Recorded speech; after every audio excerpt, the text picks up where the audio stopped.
G'day guys, Mac with the Circle, and today we are talking Adeptus Titanicus, Necromunda, Horus Heresy 30k, Blood Bowl, and all that kind of stuff in between.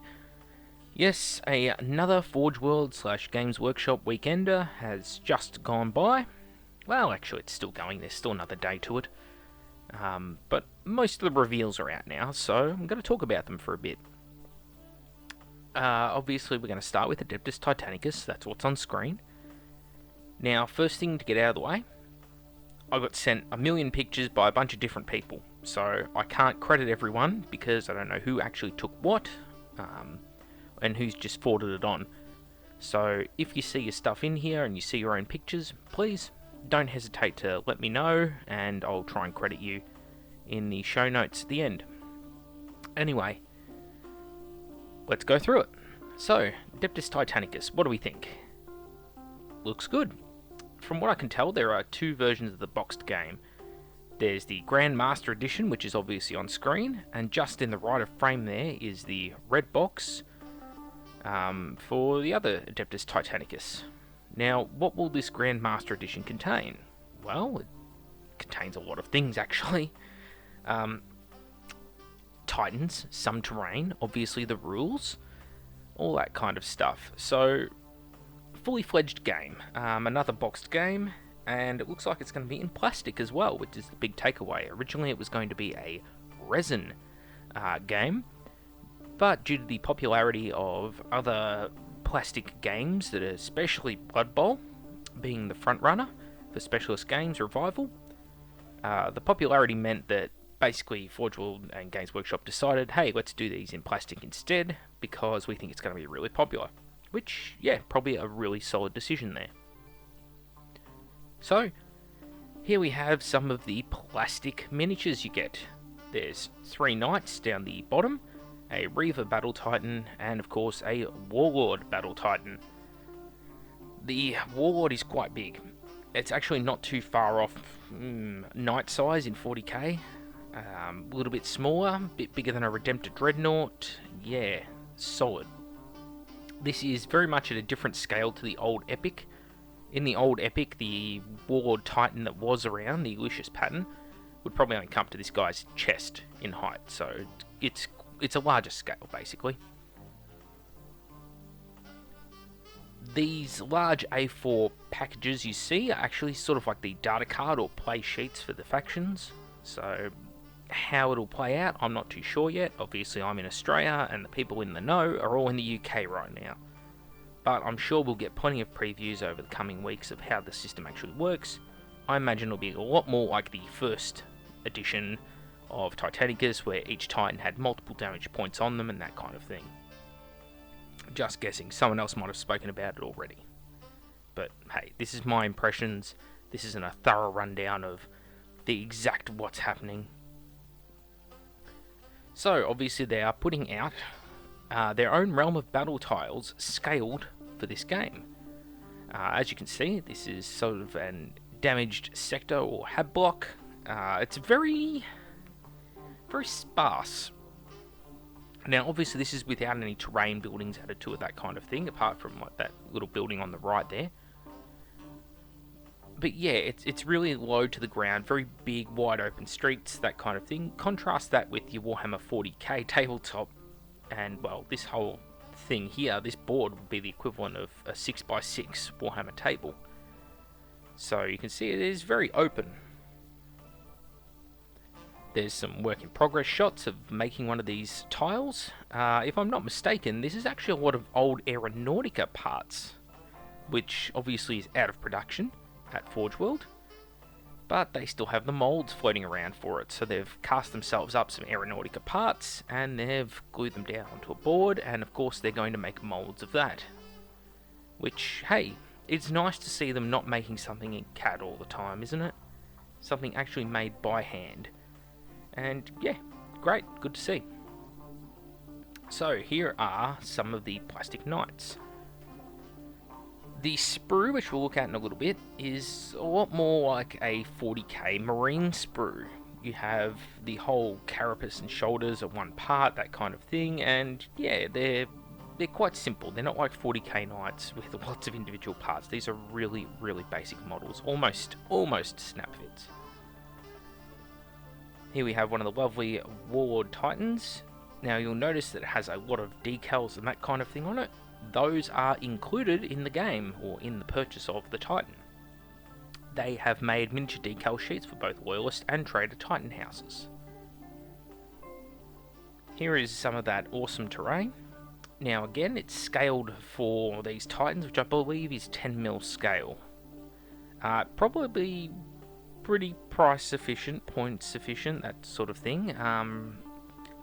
The price point for this terrain may make it a worthwhile investment, depending on region. For Australians, it's going to hurt, but if you're in the United States or Europe, it shouldn't be too much of a fuck you tax to it. Probably bearable from third-party retailers, and a very good way to kit out other games that may be in 10mm sci-fi, such as Drop Zone Commander, for example, might be a game that works really well with it. Some more of these lovely Titans and Knights. I believe these are Xana Knights, or... yeah, the interesting thing to note though is no heraldry or iconography for them, so if there is a Xana sort of decal sheet, or decal sheet with all the scorpions on it, it obviously hasn't been applied to these miniatures. I dare say they've focused on the Titans themselves and not the Knight households. Knights must be more of an afterthought. So here you can see the command terminal pack. So this is obviously your big data cards and that for these specific Titans. You can see they're an A4 size thing, and of course the actual player cards are in the middle of the screen right now. So yeah, here's some more of that lovely city terrain. I quite like it. It looks like it's very modular, very much like the 40k terrain. So you've got a wall panel, and then you have sort of a roof fence line panel, which is like a thin little one. And of course the roof itself is each square panel, and they obviously just glue and clip together. It's quite simple stuff really. It's basically they just scale down the 40k terrain, and this stuff looks great. This is actually more like the terrain I want to see for 40k. It's not covered in skulls and other shit, and aquillas every square inch of them. No, it's pretty much just Art Deco concrete. Looks like the Chrysler building. If the Chrysler building was in the 41st millennium, of course. Actually, this game takes place in 30k Horus Heresy, and you can see from this image the scale, like how big those Titans are. About knee high on a Reaver Titan for one of the Warlords. Yeah, it's big. Lovely little Reaver painted up. There's some more of those Knights. Interesting thing on this image is you'll notice there's a gun turret, and also what looks to be a missile launcher in the background. Both of those would actually be really great parts to have for people playing in regular 40k Horus Heresy.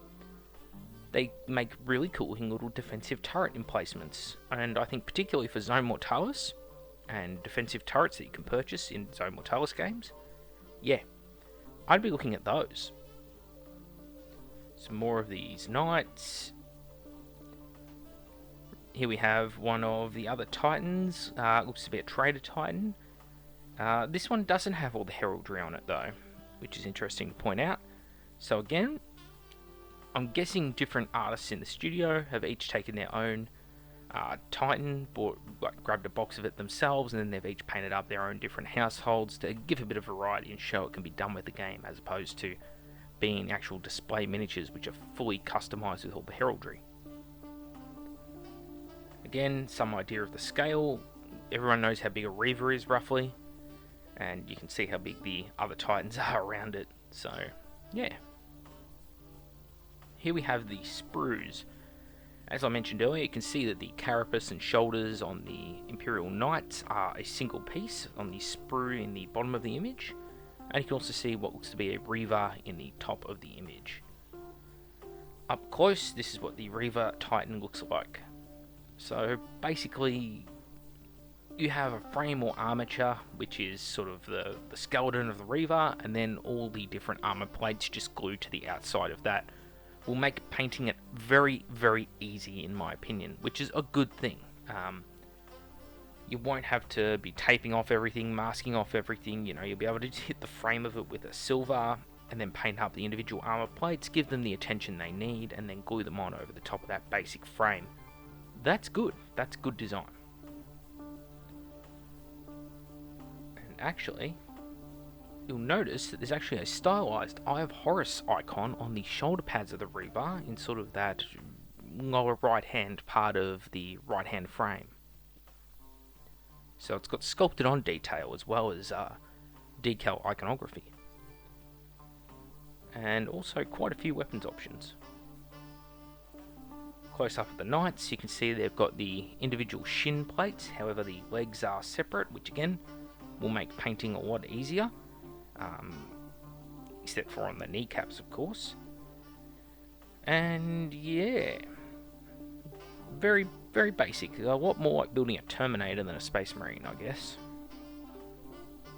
And this looks to be the Warlord Titan sprue. As you can see, it's quite a bit more complicated, but I wouldn't be surprised if for the Australians it's running in the $170 to $200 mark for one of these. Maybe cheaper, maybe $150. And for the Americans, you'd probably be looking at around the $100 US mark for one of these Titans. So yeah, some lovely, lovely imagery for Adeptus Titanicus. So that'll release very, very shortly, I dare say, since everything's painted up and it looks to be in proper production. Quite a nice Titan there as well.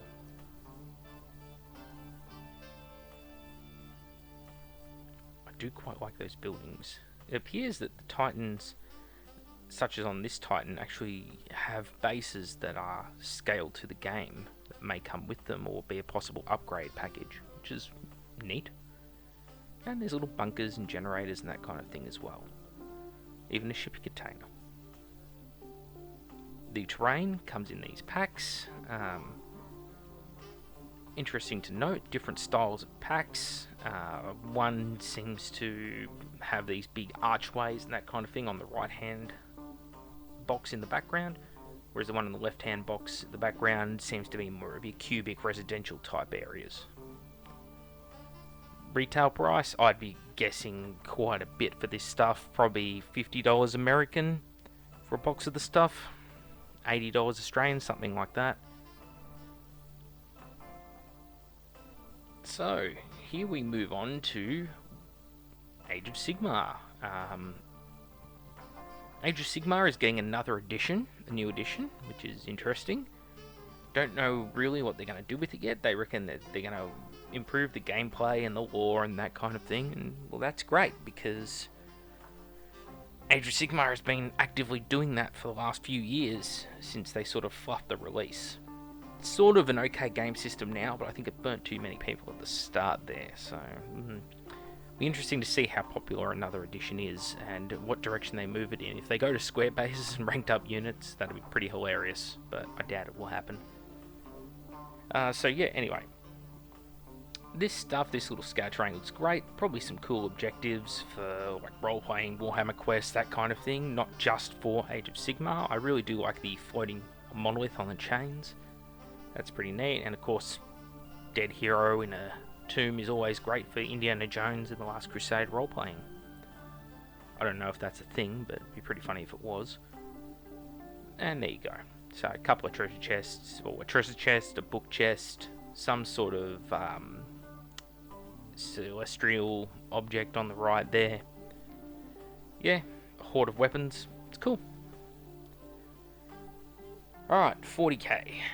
My Six Sisters of Battle are coming. This looks to me like it's a 3D render. The actual quality of the miniature it puts out may look just like this. Doesn't really matter to me though, because it's a 3D render. It doesn't really tell me too much at this point in time, unfortunately. Scale-wise, looks to be on a 25mm base, which means she'll actually be quite small. Which means that getting this detail is achievable, but I don't think it'll look anywhere near as crisp as it does in this image. Do remember that translating things from three-dimensional computer animated drawing into an actual physical object is quite hard.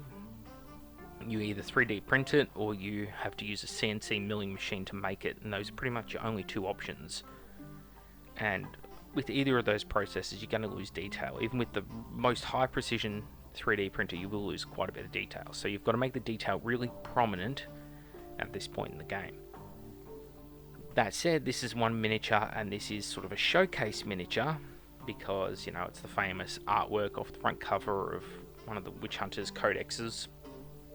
And, of course, this will probably be like a HQ or a limited edition miniature or some shit like that. Maybe this is a Canon S, who knows.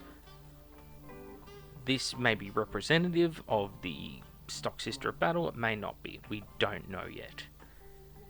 But it is nice to see that they've still got, you know, all the hallmarks of the old Sisters artwork. They haven't been cowed into submission by the social justice warriors yet, which is nice. For the Horus Heresy, we have a Carnodon tank. Now, I don't know if this will come to 40k or not, but I've sort of included it in the same area as 40k. I really, really like this. I just built an Aurochs tank, and it took about 15 minutes. This Forge World tank was easier to build, or the transport variant of the tank on screen, was easier to build than a 40k Rhino. I shit you not. The tracks and the track guards are one piece. There is a single 2-track wide segment at the back of the tracks where the paw point is that you have to glue on separate, which is great. Covers up the paw point perfectly. The front half of the hull and the back half of the hull are each one piece. Then there's a ramp part that clips into the rear of the hull, and then the whole underside is another piece. So it's a 3-part hull with a rear ramp door. There's a 2-part hatch on top at the rear of the body, which obviously on this variant there is not. There is also a hatch above the driver where you can put a crewman and a pintle weapon. And there are hatches on either side, which in this case are covered up by the sponsons and of course the 2 exhausts. That's it. That's all there is to this kit. It is brilliantly simple and easy to build. I want to see more kits like that. Then, when you make it super simple like that to put together, it's almost worth the money. Almost. Anyway, weapons options. This thing is basically a Predator tank. It is a Predator tank for the Imperial Guard type units in 30k. So the Solar Auxilia and the Imperial Militia. Its rules are pretty much like a Predator tank. It can take some Volkite weaponry, it can take autocannons, it can take multi-lasers. So a pretty cool combination of options there. Slightly varies between the Solar Auxilia and the Militia, of course. Solar Auxilia get all the cool shit, the Militia not so much. But hey, it's a Predator tank. Yeah, nothing not to like about it. It's a really cool looking miniature. We'll come back to it in a moment. Here is a Necron Super Heavy Walker. So, Necrons are getting some stuff, which is nice to see. They don't get a lot of love. Personally, I do find Walkers really cool for Necrons, but I want to see more Monolith type units. Not like that terrible APOC open Monolith with the Satan Shine, so I don't like that thing. But more like abstract thoughts, like I know those who have seen Star Trek The Voyage Home, but that was the 4th original Star Trek movie, and there's this probe. That's the one with the whales, by the way. It's actually a really good movie. There's this probe, and it's just this long cylinder object floating through space. It's like a golf ball or something hovering in front of it. But it actually looks really cool because it's such a weird design, this monolith. Or maybe the monolith that, you know, the apes in 2001 A Space Odyssey rub up against at the start of the film. That sort of thing. Would be more what I want to see with the Necrons. Something that's more abstract. I don't know, it may just be me. But anyway, I do think this thing looks cool.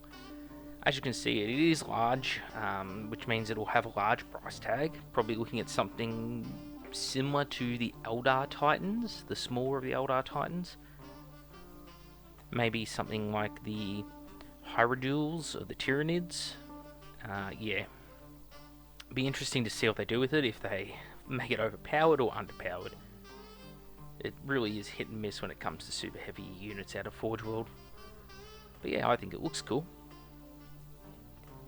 So here you have some more images of the Carnodon tank. And yeah, this one's equipped with the autocannons, so twin autocannon on the turret and autocannons on the sponsons. The only downside is, I mean, it has las cannons as another option on the Soul Auxilia variant, twin-linked las cannon on top. This thing is essentially, both variants of this, the Carnodon and the Aurochs, are rip-offs of marine tanks. So why does it have a twin-linked las cannon in 30k? It's a bit of a fluff faux pas. If it took until after the Horus Heresy for someone to figure out how to put las cannons into a Predator turret, why would there be something that's identical to a Predator with a body kit floating around in 30k where they've already done it? It sort of defeats the purpose. Bit of retro continuity, I guess you'd say there. Yeah. That said, still looks really fucking cool, right? Still gonna buy like 6 of these things.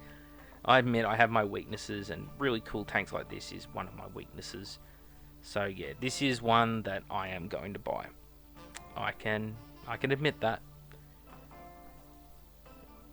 So yeah, rear half of this vehicle, instead of having the ramp at the back, it has sort of an engine bay area with a bit of exposed piping, and yeah, it's some detail.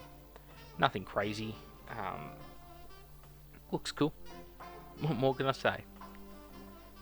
Alright, there's also the Proteus pattern land speeder, which appears to have a plasma cannon, missile launcher, heavy bolter, and graviton gun options for the nose of it, so underslung. There also has a multi-melter at the back, or also a Volkite or plasma weapon. I'm not quite sure from the size of the image. I do apologise for that, but again, these images are sent to me. But yeah, that's behind the drivers. So 2 weapons, and also, hard to see in the image, but just behind the driver of the land speeder, actually has a missile launcher. So it looks like a hunter-killer option hanging out on a pontoon underneath. So this thing's actually really heavily armed. I mean, they are with what you can upgrade them with. Don't get me wrong, you can upgrade these things with a lot of weaponry in Heresy. But it's so weird to see such heavy armament on such a tiny little skimmer. Not the skimmer I wanted. I personally would have preferred the sort of Mark II one, which is the land speeder, which actually has a bonnet. Not the 40k one, but the one before that. But you can't win them all. Still, I don't know, it's growing on me. Mechanicum getting a Castus Knight, so that's something. Looks to have some sort of heavy conversion beamers, and obviously they'll be super duper heavy conversion beamers because they're on a knight. Probably some crazy OP rules that are really situational, because that's what we've come to expect. Oh, Janisha Kroll, the Knight Commander of the Silent Sisterhood. So this is the woman in charge of the Sisters of Silence in the Horus Heresy. Has some neat rules. Has Ex Oblivio and all that kind of thing. So really good anti-psyche unit. If she can get into combat with them. At distance, can't really do much against them. Strong sword as well, good close combat weapon, okay armor. Is slightly hampered by the fact that she is a regular human, so, you know, she's not Saint Celestine, she doesn't have crazy stats. She has solid stats. This is one that they've nailed as a character. When you look at what Constantin Valdor is in Horus Heresy, and how much extra shit is all over him and how it just overpowers you, not with Janisha. This is great. This is enough detail that she stands out from the other sisters, but not so much that it becomes overpowering. And in fact, I think I prefer her without the face grill. Just so you can get that facial features in a little more detail. So yeah, nailed it. Absolutely nailed it, unlike Valdor. Anarchus Scoria, or Anacharis Scoria. I don't really know how you pronounce his name. Anyway, the Scorpion King. Dwayne The Rock Johnson's Scorpion King. This guy is terrifying. Obviously, there's some pictures of the front of him and that. They're not very good res, so we're going to stick with this one for the moment. This is a Primarch killer. This guy will beat pretty much everyone but Lehman Russ or a psychically overcharged Magnus in close combat. He's just a beat stick. Yeah, really, really strong Magos. You pay the points for him. You can't put him in a vehicle. He does have to foot slog it, but he can join into units like Castellax and Domitar, so yeah, it can have quite a bit of survivability. And he can also heal those units as he goes, so yeah, one to look out for, and I think he's going to pop up in a lot of Mechanicum armies because he looks pretty cool. Dwayne "The Rock" Johnson, the Scorpion King. And the Heresy Timeline. Looks like we're getting another little retcon or change. Apparently, the Cygnus campaign, where the Blood Angels fly into a system, land there for a day, get their ass kicked, kill some demons, and then fly the fuck out of there, now took them 4 years. See, the way I understood it from the novels was that the whole Cygnus campaign happened in a really short span of time. Like, really, it was over about a week. By the time they arrived in the system, moved in, had their encounter on the Demon World. Anyone who's read Fear to Tread will be able to confirm or deny this. The flagship crashes, the red tier crashes onto this Demon World. Sanguinius fights Kabanda. Kabanda fucks up Sanguinius. Sanguinius in a coma. All the Blood Angels fall into the Black Rage, go crazy, thanks to demonic stuff that's been happening behind the scenes. There's also a Slaneshi demon there, or greater demon there. Sanguinius wakes up, goes out, kills himself Kabanda for the first time, and they clean up, flee the system, and then they're stuck in the warp, and then arrive at Ultramar at the end of the book. So the way I sort of read it was more that they were stuck in the warp and a period of years go by. But instead, now to account for them not being involved in other campaigns, apparently they were in a demon-infested system that needed Exterminatus for 4 years. It makes no sense in the fluff. So, yeah. The Chondax cleansing. So, that was where the White Scars fought Orcs. And again, we're now going to get a retro continuity here, retroactive continuity. The Alpha Legion are now going to attack the White Scars at Chondax. All that happened in the novels was an Alpha Legion fleet popped up between the White Scars fleet and the point they need to reach to head to the warp. And the White Scars are like, what do we do? And they just sat still, and the two fleets just faced off for a few days. And the White Scars just said, fuck it, and just flew past them. Apparently now there's going to be some sort of Alpha Legion versus Blood Angels thing going on. Why? Because it would have been too much work to put Dark Angels into the book as well. So in order to flesh the book out, they're gonna make this campaign where the White Scars fight the Alpha Legion, and the epic nature of it. It's a crock of shit. I'm not interested by that. The Alaxes Nebula incident, which is above the Thramis Crusade there. The Alaxes Nebula incident is the Alpha Legion at the same time as confronting the White Scars fight the Space Wolves, and the White Scars find out they're fighting the Space Wolves, and the White Scars put 2 and 2 together. So, well, their Legion can't have full strength in 2 places at once, therefore all these ships in front of us can't all be actual fucking warships. And they outsmarted the Alpha Legion, and that's why they were able to fly past them, because they figured, yeah, they don't actually have the numbers to stop us. So, yeah, that's how that worked out. What can I say? Well written. Don't know why they've gone that path, but it is what it is. So, moving on. Lord of the Rings is getting some new miniatures, and my favourite faction, the one I collect, Minas Tirith. I also collect Numenor, but that's beside the point. And of course, part of Minas Tirith is the fiefdoms. I consider them one faction. So, Hurrian is the Warden of the Keys. In the novels, I believe he's the guy who gives the key of Minas Tirith, or the keys to the city, to Aragorn at the end of Return of the King. But, I'm not really a fan of the fluff of the books at all, as I'm told by the Lord of the Rings community on a regular basis. So I wouldn't know things like that.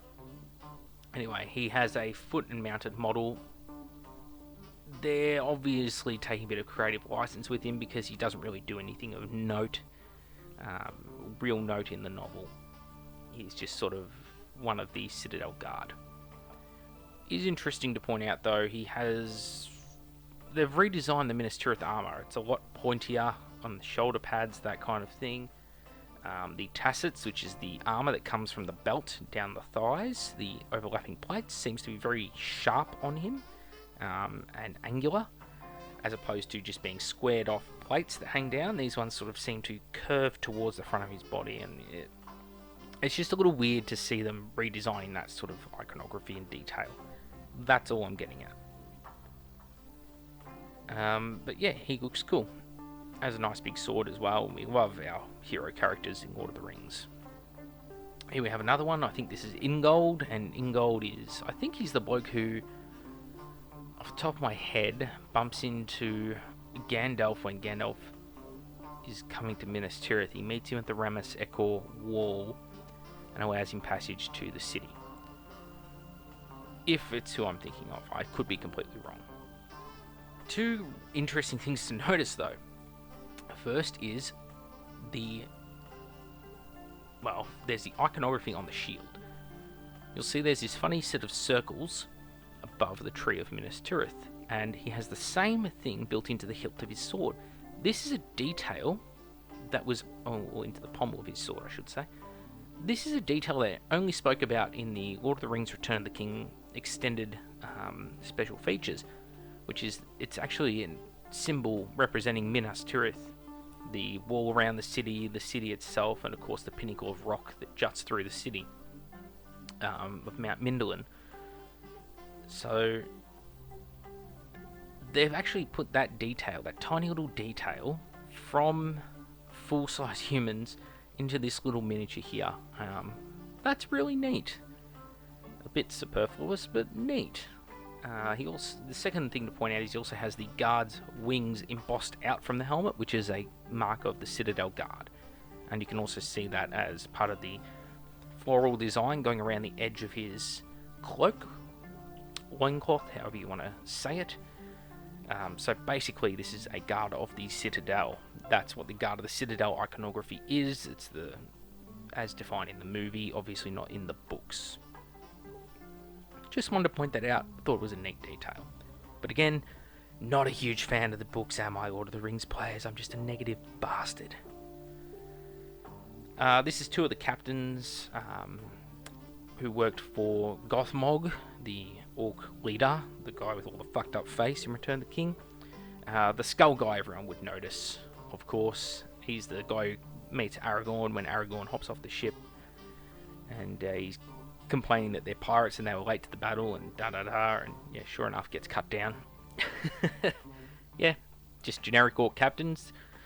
Chances are they'll probably have a additional point of might over a regular character, because that's what happens when you get a named orc character. And they may have some special rule, like, bloodlust, or I don't know what you'd call it, where, some sort of passive leadership bonus, so they can cut down an orc next to them and they get like a 12-inch automatic past courage bubble, or some shit like that. That's usually the way Lord of the Rings characters go. And of course, Foot Knights of Dol Amroth. I have half a dozen metal Knights of Dol Amroth on foot, right next to me, in fact, right now. And I can even though I'm on recording, clink the white metal of them together. The one feature I'd never liked about the Knights of Dol Amroth was these stupid fucking helmets. It is nice to see that, when they went to plastic with the Knights of Dol Amroth at Games Workshop, well, Forge World have also downscaled the helmets a bit. Don't get me wrong, I don't have a problem with the basic idea of the swan-winged giant helm. I just would have preferred if it was more like the winged helms of Minas Tirith, a lot more subtle, like the little conical helmets, as opposed to these giant fucking things that look like the poor guy's neck's gonna snap from having them. So, I know, it's such a silly little thing, but I've always disliked it. Don't like the banner either. I think I'll just use the old metal banner that I've got. I actually prefer that. as horrible as that probably sounds to people, I prefer a white metal miniature over a lovely new Forge World resin. But the rest of the guys on foot, yeah, I'll definitely use those. And here you are. This is what they look like, all painted up, and well, I mean they're painted up in the last image, but you know how they look. All right, Blood Bowl. Dark Elf team's coming out. There's also some more star players. Dark Elf team looks pretty good. The Assassin's got a lot of detail. I actually really like them. Pity they've sort of killed off that faction for Age of Sigmar, but hey, copyright. Roxana Darknail, Dark Elf star player. I could see some really cool conversions for this, for Necromunda and for 28mm Inquisitor. Just putting that out there. I think that'll be a very popular miniature for that. This Orc Cheerleader is atrocious. See, I have the old Orc Cheerleader painted up with my Blood Bowl team, and she looks like this. This is not my one, but that is the model. That is the original Games Workshop Orc Cheerleader model. That horrible fucking hag is a real Orc Cheerleader. Those big saggy tits, terrible pom-poms, and what looks like a broom or mop head for a wig on top. Yeah, that sculpt is beautiful. It's so bad it becomes great. And this one doesn't do it for me at all, I'm afraid. So, that's a miss for me, Forge World. Kira the Huntress. Oh, Kriya the Huntress. Yeah, she looks cool. Good old-fashioned Necromunda stuff right there. Crotus Hark, Bounty Hunter, sees Goliath, Bounty Hunter. Yeah, he looks pretty good. Again, I think we'll see him pop up in Inquisitor 28mm. And the Deserter, Bounty Hunter. Also another good one. Sumpcroc. Gotta love Sumpcroc. Florida Gators coming out of sewers is the inspiration for that. Isn't it great? And Escher Firecats. Pretty cool. And that takes us to the end of our little look through some of the releases from Warhammerfest. Again, just my opinions on it. It's an opinion. Isn't going to hurt anyone, you know. Don't have to have a go at me in the comments for them. Just tell me what you think. Do you like what you see? Do you want to see more of it? Do you want to know what the details are? Is there anything you're really looking forward to? Let me know. Make with the Outer Circle. Thanks all for watching. I'll see you all next time.